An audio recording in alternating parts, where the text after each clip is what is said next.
Hey everyone, welcome to the first installment of Karl's Tips. This is something I'm going to be doing once in a while, just sharing some ideas about either composition or music theory, things that I've come across either with previous students of mine or beginner composers, things that I've noticed.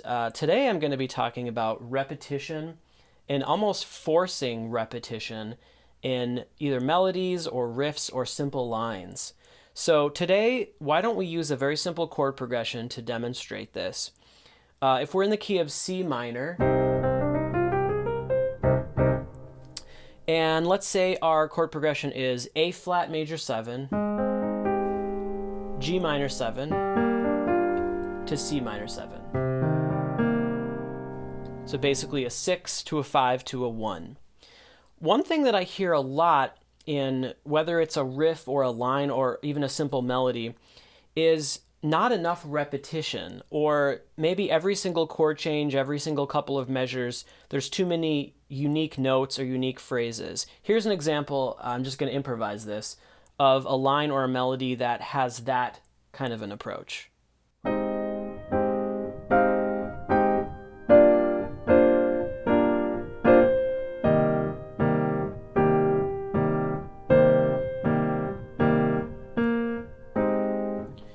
So what I'm talking about, there's nothing really wrong with that, but it doesn't catch the ear as much as you could do if you incorporate repetition and even almost like forcing yourself to repeat certain notes. So let's pick 3 notes. This is going to be a little bit excessive, but we're going to pick 3 notes that we're going to repeat, and most of this line is going to only consist of those 3 notes. So it's important to know what notes are in your chords before you do this. So I'm going to try to do a couple notes that are in most of these chords, but then one that might not be, at least in the first one. So let's do the notes D, E flat, and B flat. Listen to how this sounds if literally those are the only 3 notes that I play over all 3 of these chords.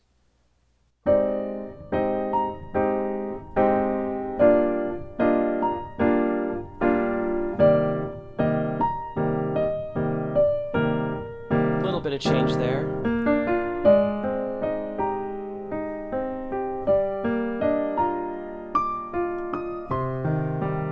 Okay, a lot more striking. It grabs your attention right away. So kind of a less is more approach, basically. Literally, it was made up of almost exclusively those 3 notes until the very end. And you could do other notes too. So part of it is trying different notes. Let me pick different notes. What if I start on B flat? It's cool if you know the notes in your chords. You're going to know that, for example, this note, it's not really in the chord, but it is in an extended version of the chord. It would be kind of the 9 of that A flat chord. So what if I start with that? That might be kind of cool. Well, it's in my second chord too. Really, it's in all the chords. That's cool. But what if I incorporate an F, which is only going to be in one of these chords? Let's try it. B flat, F, and G.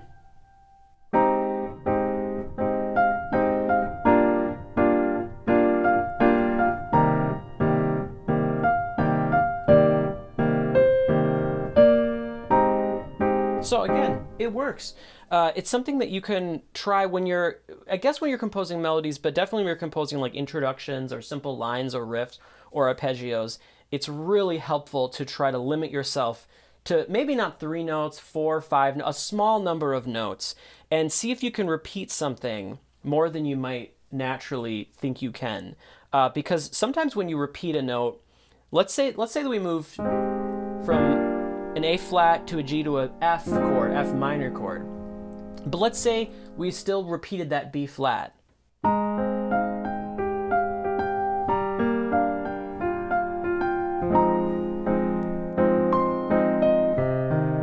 So sometimes that can lead you to interesting places. I wouldn't naturally think of playing a B flat when I'm hitting an F minor chord, but because I already established that and I'm kind of forcing myself to repeat it, it does actually lead you to an interesting place. And sometimes repeating notes over chords where the note doesn't fit can add to some tension or some slight dissonance, which is cool if it's brief and if we eventually get that resolution later. So just an idea that I wanted to throw out at you for the first Karl's tips. Yes, repetition and kind of forcing yourself to repeat notes longer than you might think. It actually leads to, this is really weird, but it leads to more effective lines, more memorable lines, actually. The last thing I wanted to mention on this first episode of Karl's Tips is that I do still have a few virtual lesson slots available at the time of this upload. I offer hour-long virtual lessons in piano, music theory, composition, mixing, improvisation, drums for non-drummers, things like that. So if you're interested in lessons, check out the link below in the description. It's also karlbmusic.com/lessons. Yeah, I look forward to doing more of these. Hopefully you enjoyed this. If you have an idea for a future installment, something you're interested in, definitely leave a comment and let me know. I'll see you next time.